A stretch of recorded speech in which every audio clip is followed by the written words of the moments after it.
Hit factor math is very important in the game, especially if you want to be that guy to excel against others, and you're not going to do it just from just raw skill alone. You have to outplay them. It's a math involved with it, you know. Learn to play the game just like you play chess. You know, there's ways to be better, but not having to be a faster, better shooter than the guy.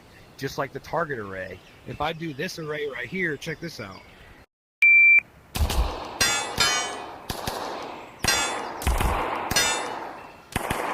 So I shot it. Splits were all fast, but the array was just shitty. So then the hit factor goes to 10 because it was good hits. Time was decent, but you see how I lost? There's so much. You heard it. You can hear the difference between that run and my other runs. Yeah. So if you can hear the difference to you, then there's got to be something in there with the math, right? Yeah. So like I talk about with people, units of measure, some you can measure between these transitions is how long it takes you to go from here to here with time.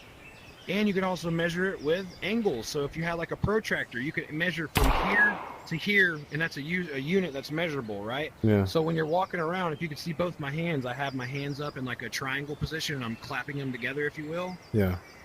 That's me measuring how far that transition is. So then you go to a match, you can put those together. You can also take something and write it down and track these measurements with you if you want to.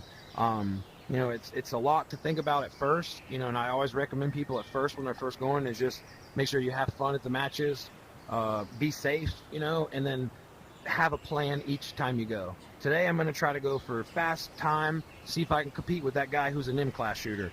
Today I'm going to go for accuracy and prove that I can shoot all alphas today. And then at the end of the match, see how much slower you were than other guys, and then compare your scores and see, well, why was I slower? Oh, because he shot 30 less alphas than I did. Did he beat me? Yes, he did. Okay, well, that didn't work. Now I have to go back to being a little bit quicker, you know? There's a lot to the sport, bro. But this training aid is insane.